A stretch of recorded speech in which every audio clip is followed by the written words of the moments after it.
Pertama tuh warming up dulu, pemanasan. Mana tahu tadi dia masih ngantuk, baru datang, ya kan? Kemudian baru kena marah, kemudian belum sarapan, masih males-malesan. Nah, jadi perlu pemanasan. Jadi yang pertama kali, lakukanlah pemanasan kepada murid-murid kita. Sampai di suatu saat kita lihat sekarang ada kepala sekolah di Cina, salah satu provinsinya. Itu kepala sekolahnya setiap paginya itu disuruh semuanya senam. Nah, supaya apa? Supaya anak-anaknya mempunyai gairah untuk belajar. Pemanasan terlebih dahulu, warming up. Kenapa? Darah-darahnya akan mengalir. Itu sudah 100% tuh full kesadarannya, ya kan? Yang tadinya baru ngantuk itu masih belum full, kesadarannya masih 60%, 70%. Oke? Baik. Itu hanya pengantar. Kita buka dengan bacaan basmalah. Bismillahirrahmanirrahim. Assalamualaikum warahmatullahi wabarakatuh.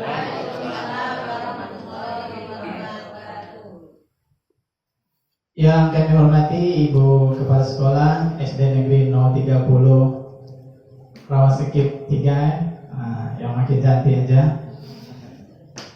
Kemudian bapak-bapak ganteng, juga ibu-ibu cantik yang pada hari ini masih dengan suasana gembira. Ini dilihat dari bajunya yang biru, ya kan, menunjukkan satu kegembiraan, keceriaan. Mudah-mudahan begitu bulatlah hati Bapak Ibu semua pada hari ini. Amin. Huma amin. Baik, bersyukur kita kepada Allah Subhanahu wa taala dengan mengucapkan alhamdulillah pada hari Sabtu ini kita dapat kembali belajar bersama untuk meningkatkan kapasitas kita sebagai guru pendidik di negeri kita ini, karena bergulirnya kurikulum pada saat ini, kurikulum merdeka, walaupun menterinya nanti baru, itu yang digadang-gadang Pak Abdul Mukti ya, yang dari Muhammadiyah. Tapi tak secepat itu beliau langsung merubah, tetap juga masih kurikulum merdeka. Barangkali ada beberapa hal yang mungkin penyesuaian saja, tidak akan langsung dirubah 100%. Karena memang kurikulum merdeka ini memiliki beberapa keunggulan juga. Kemudian salawat dan salam buat Nabi kita Muhammad SAW. Allahumma sholli ala sayyidina Muhammad wa ala ali sayyidina Muhammad. Mudah-mudahan dengan senantiasa kita bersalawat, meneladani beliau, mengikuti sunnah-sunnahnya, insyaallah kita akan mendapat syafaatnya. Amin huma amin. Bapak Ibu yang saya hormati, pada hari ini kita ada dua agenda. Yang pertama tentang pembelajaran berdiferensiasi. Ya. Sebenarnya saya tidak mau ini dulu.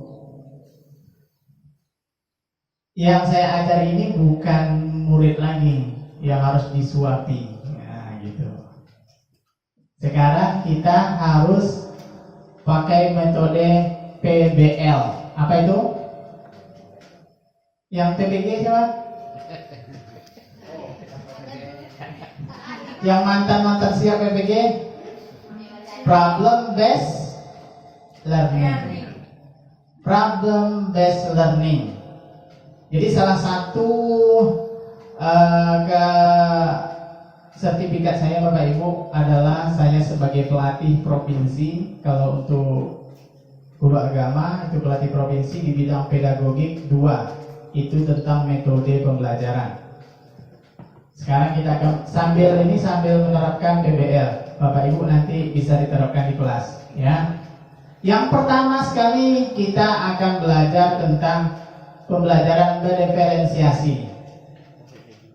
Langkah yang pertama, Bapak Ibu siapkan problem statement-nya.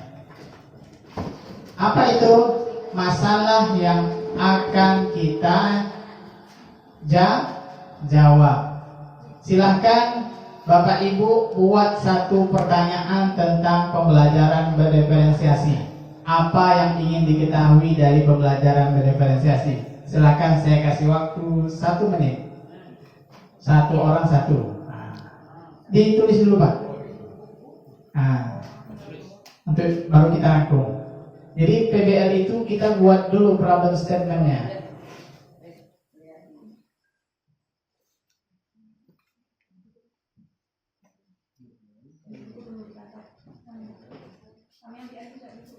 Apa sih yang mau dipelajari? Begitu juga nanti materi di kelas Bapak Ibu. Bapak Ibu tanyakan juga. Misalnya belajar tentang MPR. Nah, apa sih yang mau kamu ketahui tentang MPR? Dia akan tulis. Ya sudah siap? Acungkan. Langsung aja, nggak usah bilang. Silakan Pak. Ragam kebutuhan siswa. Macam-macam kebutuhan siswa. Macam-macam kebutuhan siswa Tentang pembelajaran di kelas. Oh iya.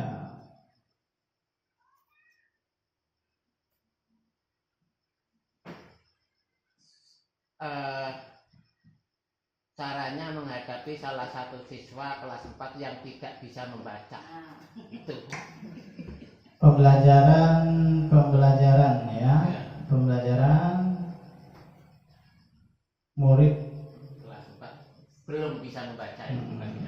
Murid Belum. Rapat. belum bisa baca. Memang betul-betul jadi anak kesayangan jadi.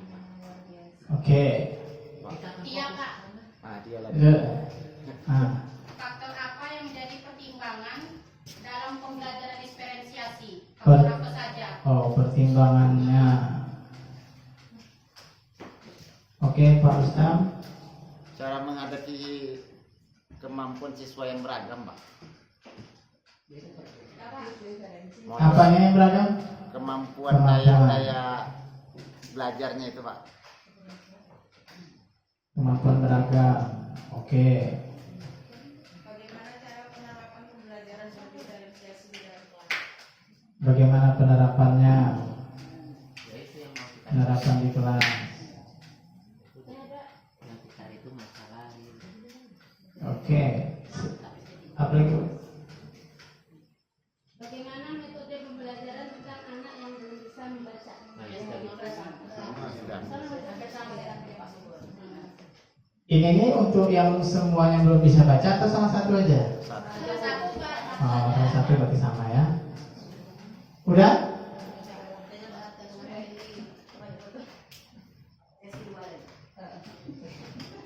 Baik Bapak Ibu.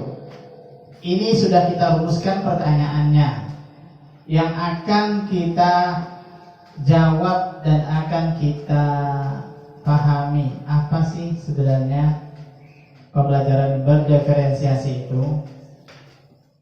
Ayo, sebelum sampai ke sini kita harus ketahui dulu pembelajaran berdiferensiasi. Anak itu tidak usah kita berikan jawabannya. Silahkan dia mengalami terlebih dahulu. Apalagi sekarang sumber belajarnya ada. Ini khusus untuk kelas 4, 5, 6 dilakukanlah kemandirian belajar secara bertahap. Ada pembelajaran pelepasan bertahap namanya. Ya. Pelepasan tanggung jawab bertahap. Kita tidak perlu harus menyuapi 100%. Apa itu pembelajaran berdiferensiasi? Sekarang Bapak Ibu silakan cari dulu. Ya. Mbak Google. Metode pengajaran yang menyesuaikan proses pembelajaran dengan kebutuhan belajar individu setiap siswa.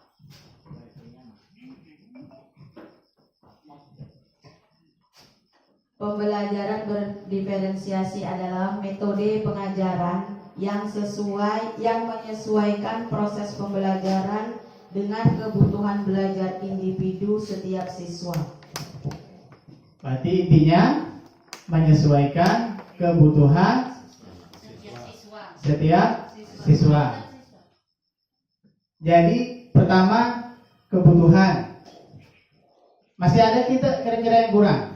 Ada lagi jawaban yang lain? Mempersiapkan Mempersiapkan kemampuan, mempersiapkan kebutuhan siswa, apa yang dibutuhkan oleh siswa, sama tidak?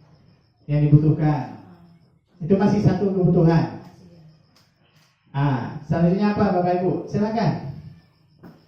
Memberikan kebebasan. Kebebasan. Selanjutnya, silakan searching aja sumber informasinya. Mengenal perilaku siswa. Mengenal perilaku siswa. Pendekatan bertujuan untuk memberikan yang sesuai dengan kemampuan siswa. Sesuai dengan kemampuan. Ini lo tambah. Tadi kebutuhan, kemudian kemampuan. Jadi different itu dari bahasa Inggris artinya berbeda. Ya kan? Apanya yang beda? Kemampuan belajar beda seperti Ibu sampaikan.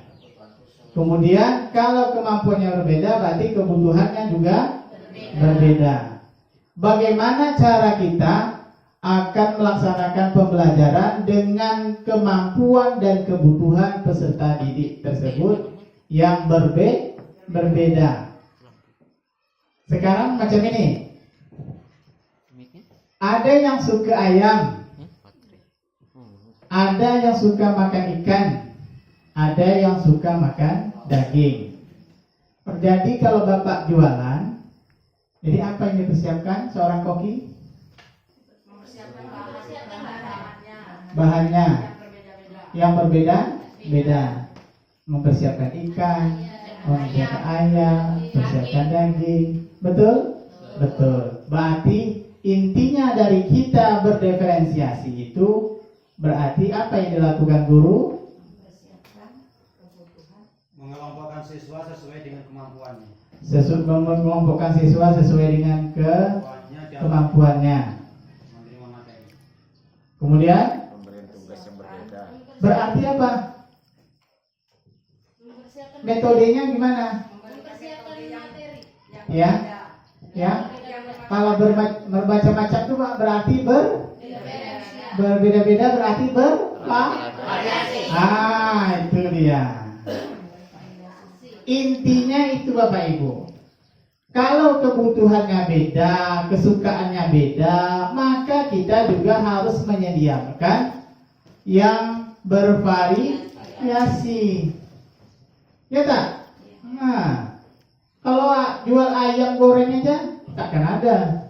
Berarti yang makan ikan takkan makan, yang suka makan daging takkan makan. Ya kan? Begitu juga dengan anak murid kita. Kalau kita hanya fokus kepada satu kemampuan dan gaya belajar saja, berarti yang lain terabaikan. Sekarang kita telisik lagi. Apa sih yang bedanya? Tadi sudah tahu bahwa kebutuhannya beda, kemampuannya beda. Kalau sudah tahu gaya belajarnya beda. Gaya belajarnya kita tahu apa kemarin? Ini sudah ikut pelatihan ya?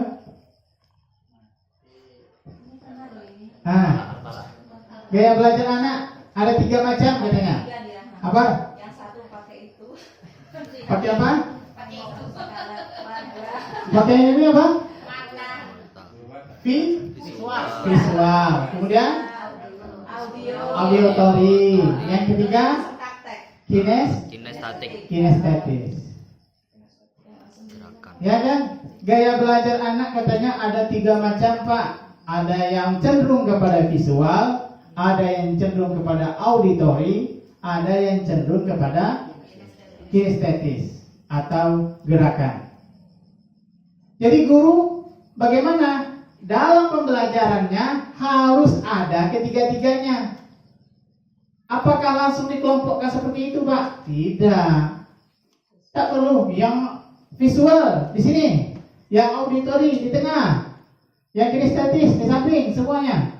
Tidak, Bapak Ibu. Kemampuan belajar itu dia akan berubah dan akan bertambah, berkembang sesuai dengan perkembangan usianya.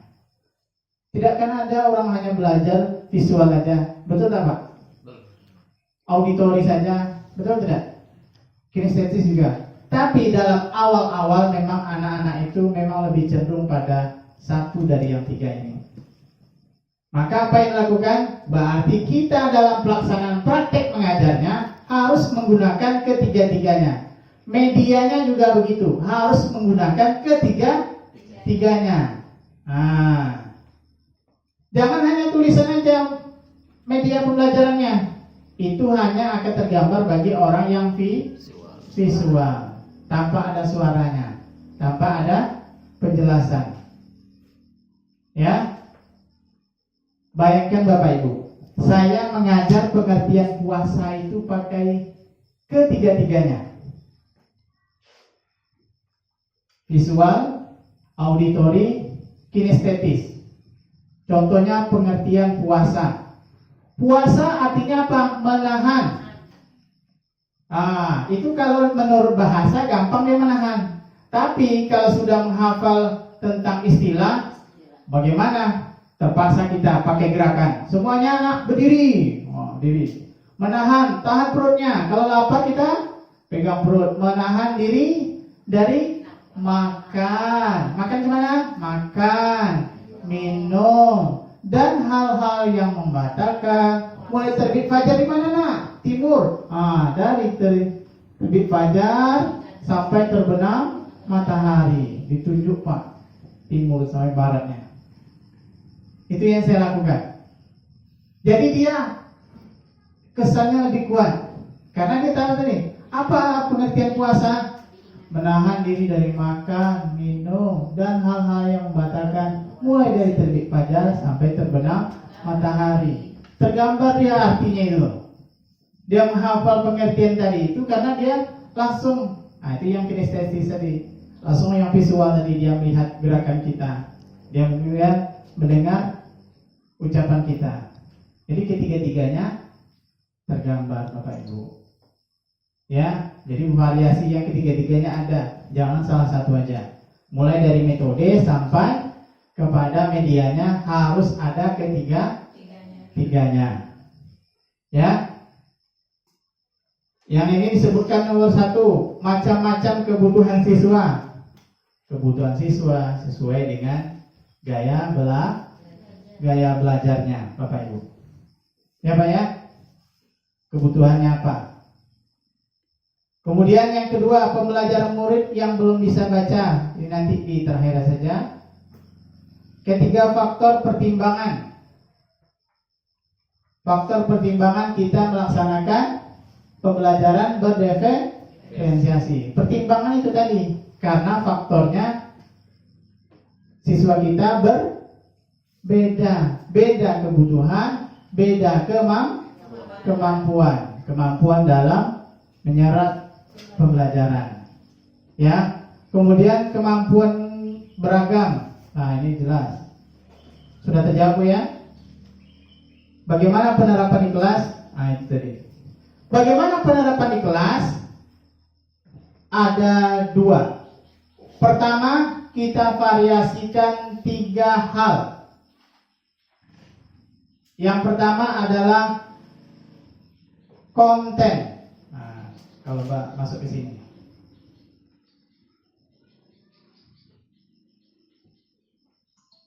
Apa Bapak Ibu? Konten. Mati ya? Oh, iya.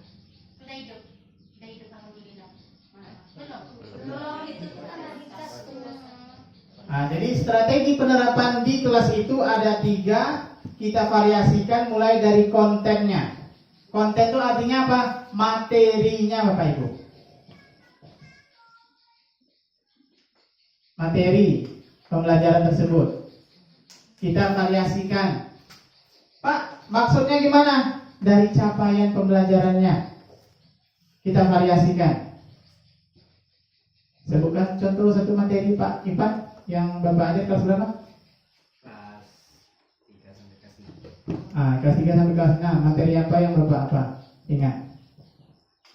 Karena kalau tak ada contoh tak tahu kan. Materi apa sekarang Pak? Terserah aja lah, kelas 4, kelas 5. Yang sekarang belajar materi? Sekarang aku anak soleh. Aku anak soleh tentang perilaku apa Pak? Kan perilaku anak soleh ada tuh, kadang jujur, kadang hormat kepada orang tua. Nah. Iya. Bapak kelas 6 Pak? Pak Wadi? Kelas 4 Kelas 4. saat ini sedang peristiwa perubahan wujud benda. Perubahan wujud benda. Yang IPA ya, yang IPA ya. Yang IPA. Ya. Jadi dari tujuan pembelajarannya anak mengetahui perubahan wujud benda seperti apa Pak? Ya, anak mengetahui perubahan wujud benda dari mencair misalnya kan. Ya. Cair, membeku dan sebagainya. Itu tujuan utamanya anak mengetahui. Alhamdulillah. Perubahan wujud benda.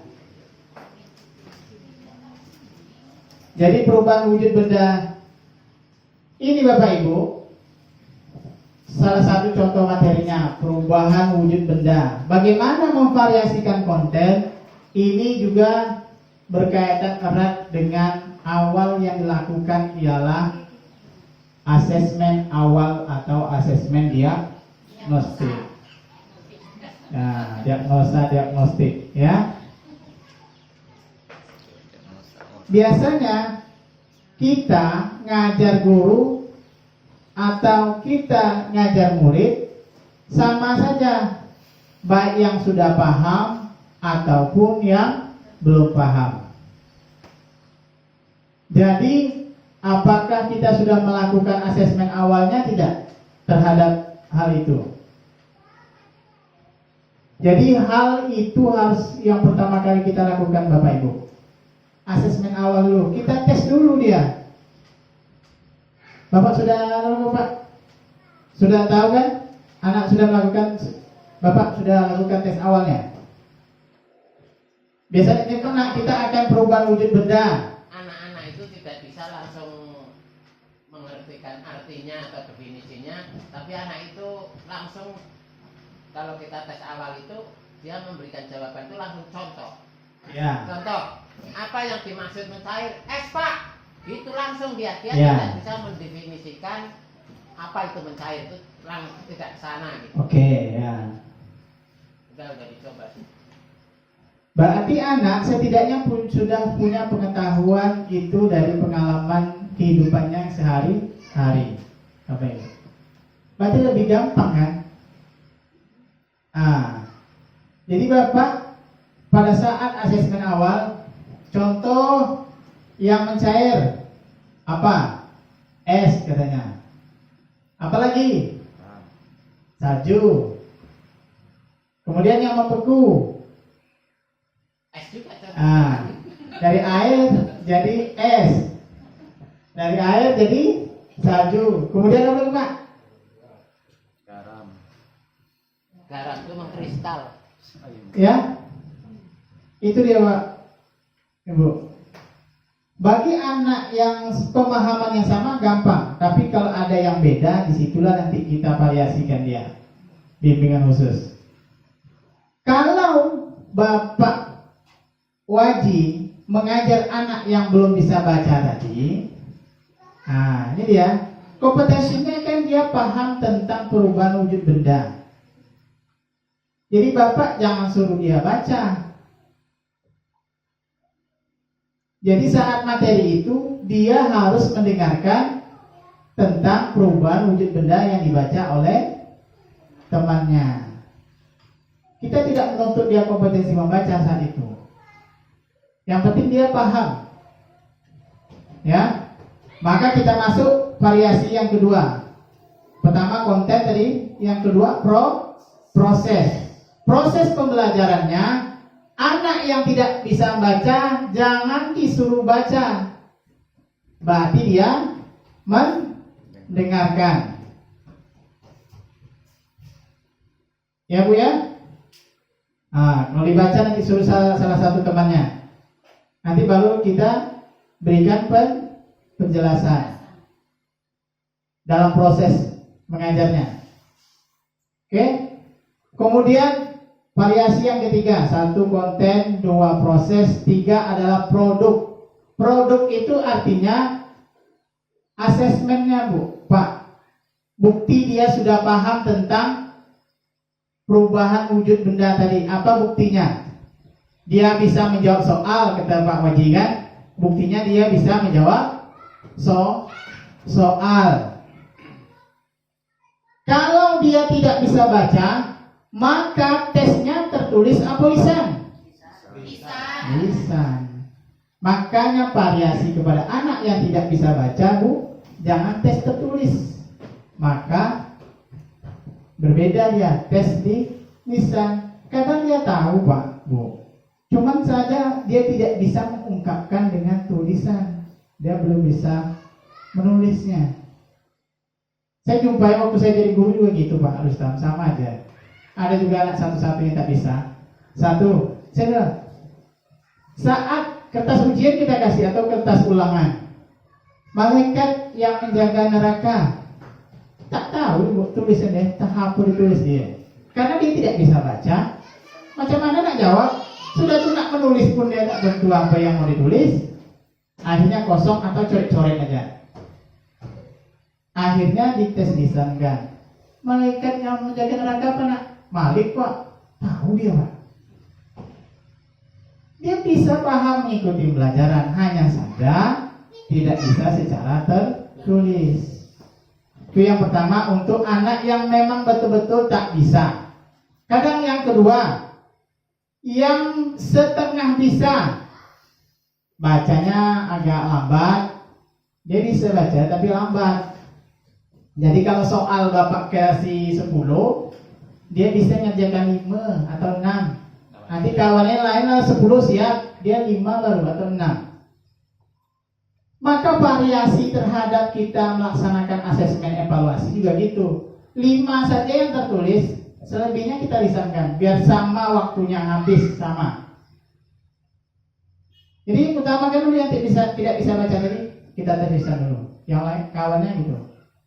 Biar kawannya tertulis semua.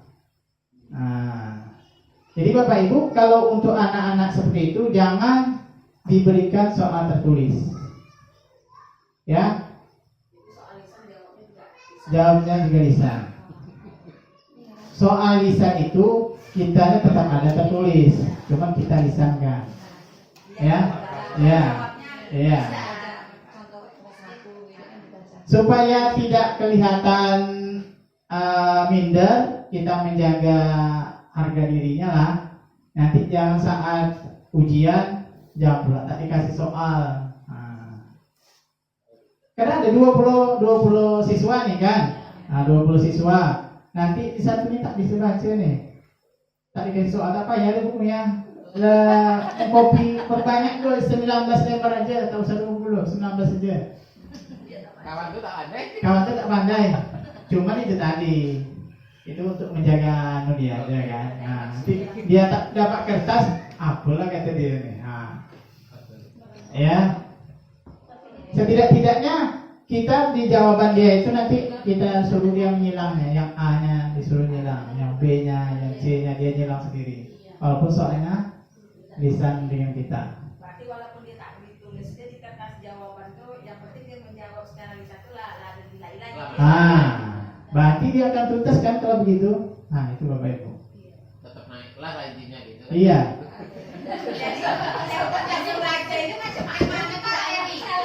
Kemudian yang kedua, soal dia tidak bisa baca, itu beda kasus dengan materi. Itu nyangkut materi, penguasaan materi.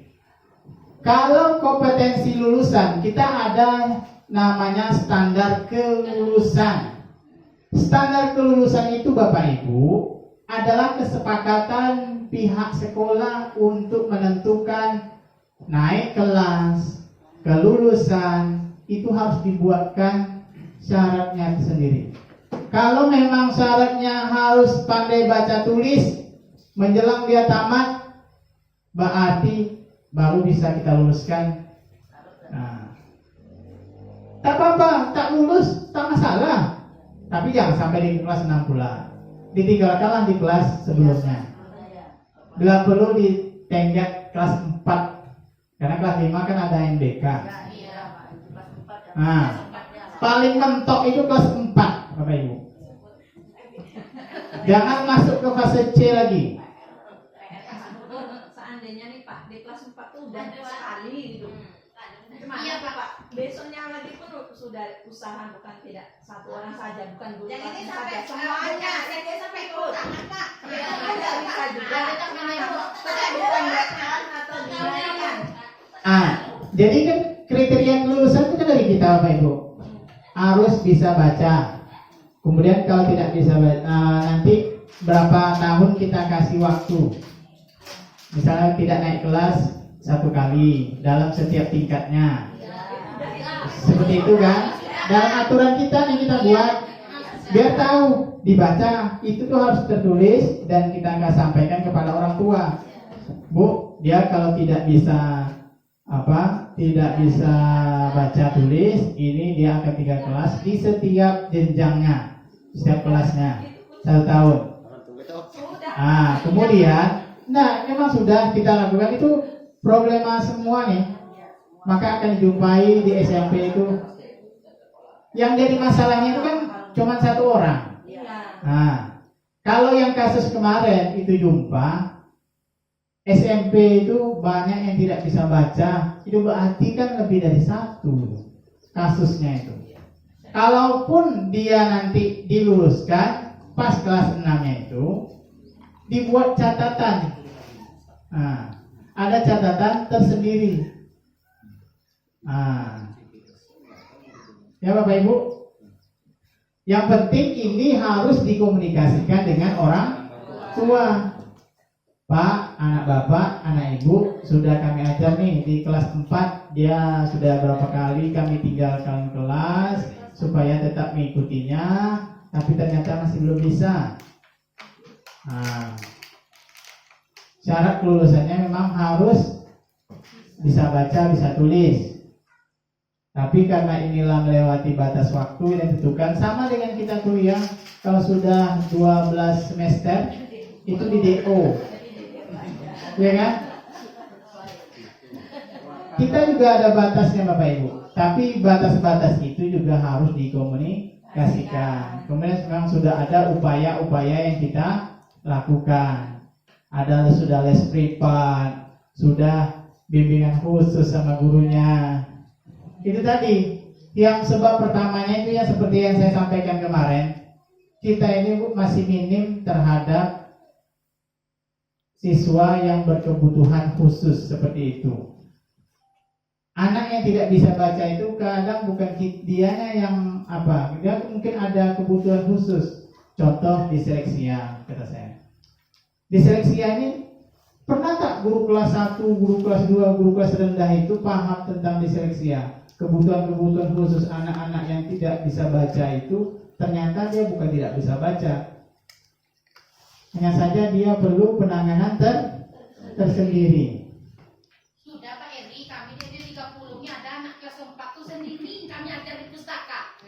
Udah sendiri MAMA, RA, PIPC, arti mana tuh Pak? Udah sendiri Pak. Bukan sendiri begitu Bu. Khusus. Ada ilmunya tersendiri, metode tersendirinya. Kenapa? Seperti diseleksia itu kadang dia melihat satu gambar itu ada yang terbalik. P dengan B susah dia. Kita nggak tahu ilmu itulah yang harus kita pelajari sebenarnya. Kalau kita nonton film India itu yang anak itu kan dia melihat hurufnya bergoyang menari. Kita tak tentu bagaimana dia melihat huruf seperti itu tuh yang kita A, B. Coba kalau dia tak bagaimana pandang matanya. Ibu bilang M tadi ya. Dia bilang R. Matanya itu tak pandang, tak bergoyang-goyang, itu tak tahu kita. Kalau mandang duit jelas. Ya kan? Coba dulu. Iya, coba duit. Mana tahu jelas. Sama kamu bisa jadi juga karena kelainan mata. Jadi kita nonton kan film Doyok itu. Doyok jadi pramuka. Wah, siap siaga membantu, rela menolong dan tabah. Nampaklah orang tua. Ya kan? Dikasihnya orang tua baca koran terbalik. kasih kacamata, bawa toko kacamata, habis kacamata itu semua dites. Ternyata dia bukan tak pandai baca, tak bisa lihat, cuma dia memang buta huruf. Apapun kacamatanya tak bisa baca dia. Ya kan? Itu sebaliknya juga begitu, Bu. Barangkali dia melihat huruf itu tidak fokus. Bisa jadi karena kelainan dari penglihatannya. Itulah yang Bapak Ibu memang harus kita ketahui. Itu nggak harus ke dokter dulu ya Pak? Memang harus ke dokter juga konsultasikan. Barangkali kalau memang beda dia nampak hurufnya jauh kali. Mungkin tadi Bu goyang nampaknya sampai 2 buah dibuatnya di situ. Tapi kayaknya matanya normal. Nah, kita kan nggak tahu tuh. LOTID, Ya. LOTO. Apalagi tes baca kalau kita kan huruf juga tuh.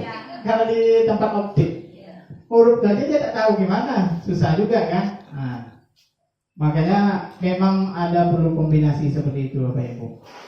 Makanya dalam yang di luar kemampuan kita, ya yang penting itu harus dikomunikasikan kepada orang tua.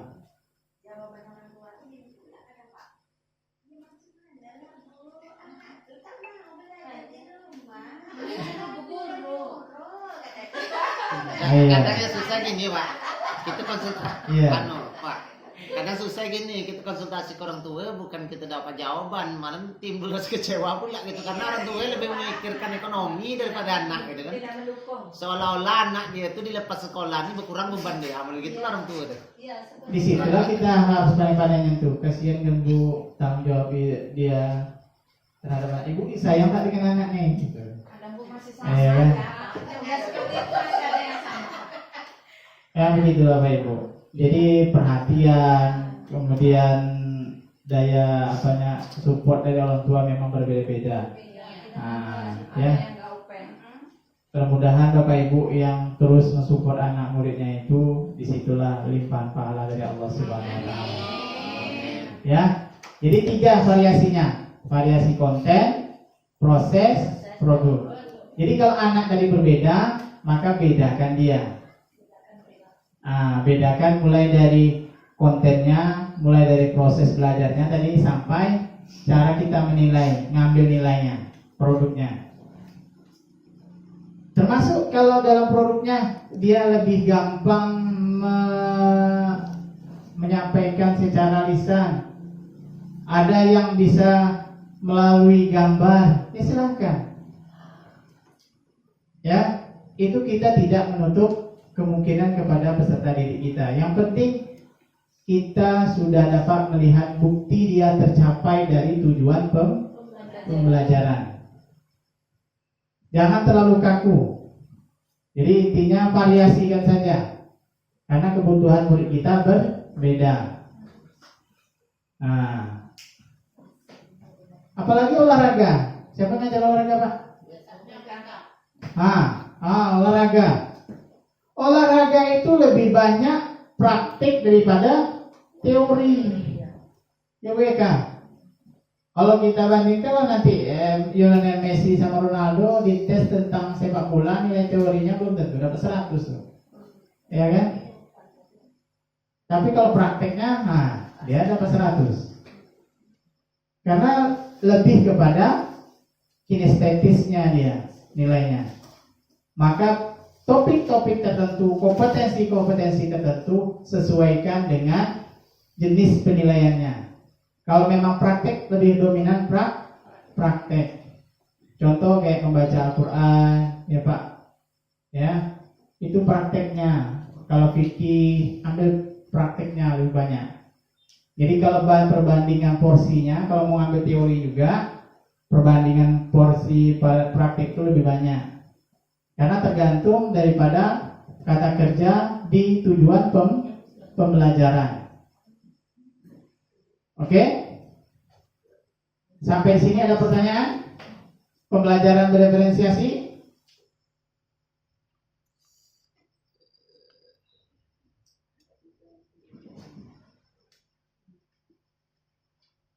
Silakan Bapak Ibu.